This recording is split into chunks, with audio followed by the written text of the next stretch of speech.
Also want to go across to Suresh Chavanke. I'm coming back to you in just a minute. Just finish, please. Suresh Chavanke gave a call to fight, die and kill to make India Hindu राष्ट्र. आपने जो दिल्ली में किया, सबको शपथ दिलाई, आप video में दिख रहे हैं, एक हिंदू युवा वाहिनी का इवेंट चल रहा है, उसमें आप इंडिया को हिंदू राष्ट्र बनाने की बात कर रहे हैं और कह रहे हैं कि इसके लिए whether you need to kill, fight and die and you're willing for it. You've made controversial comments in the past. And once again, no action is being taken against you. This is what you're saying, sir, is completely wrong, Suresh. एक तो मुझे अब तक क्या चर्चा हुई और कौन पैनल में है कुछ पता नहीं है, इसलिए मैं अभी आपने जब मुझे प्रश्न पूछना शुरू किया तभी से उत्तर देता हूं. पहले तो आपने उसको इंग्लिश में गलत ट्रांसलेट किया है. मैंने हिंदू राष्ट्र की शपथ ली थी, ये कोई पहली बार नहीं ली. ये शपथ 26 अप्रैल 1645 में छत्रपति शिवाजी महाराज ने रायरेश्वर महादेव मंदिर पर ली थी, जबकि उनकी आयु 15 थी. उसके बाद 1925 में डॉक्टर हेडगेवार जी ने नागपुर में ली थी. दूसरा, शपथ जब ली जाती है तो आप उसको एक शब्द को लेकर ऐसा ट्रांसलेशन नहीं कर सकते.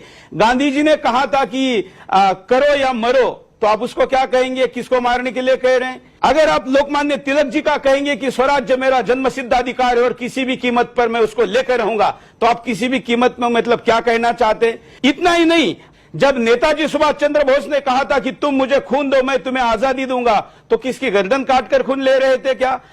उसका एक मीनिंग होता है. मैंने कहा कि यह हिंदू राष्ट्र था, है और रहेगा, और इस पर मैं कायम हूं. इसके पहले भी बोला हूं और ये बोलना मेरा अधिकार है. यही नहीं, अभी और सुनिए.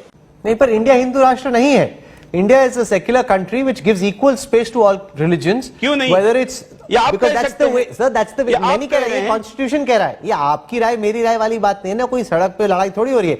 This is what the Indian Constitution says. जिन्होंने कॉन्स्टिट्यूशन बनाया, राहुल जी जिन्होंने कॉन्स्टिट्यूशन बनाया, उस बाबा साहब अंबेडकर का सपना हम पूरा कर रहे हैं. क्योंकि बाबा साहब अंबेडकर ने कहा था कि अंतिम मुसलमान पाकिस्तान जाना चाहिए, अंतिम हिंदू हिंदुस्तान में आना चाहिए, तभी मैं इस विभाजन को मानूंगा. ऐसा हुआ क्या? क्यों नहीं हुआ? मैं तो बाबा साहब अंबेडकर को कोट कर रहा हूं. उन्होंने क्या कहा था? और मैंने जब कहा है, मैंने हिंदू राष्ट्र कहा है. मैंने ये कहते समय किसी की गर्दन काटने की बात नहीं की है. ये कहते समय इफ में आप अगर मेरा हिंदी में पूरा ट्रांसलेशन देखोगे तो मैंने ये कहा है कि बलिदान देंगे हम अपने धर्म के लिए. तो मेरे धर्म के लिए मैं बलिदान दूं, इसमें आपको क्या आपत्ति है? और अभी तो रुको, क्लाइमैक्स अभी बाकी है. मरेंगे,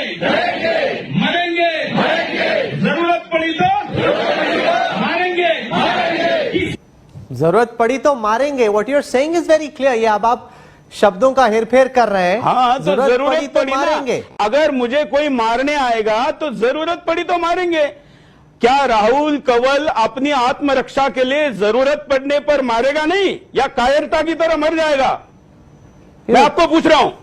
हिंदुस्तान का संविधान, बाबा साहब का संविधान आपको भी मुझे भी आत्मरक्षा का अधिकार देता है.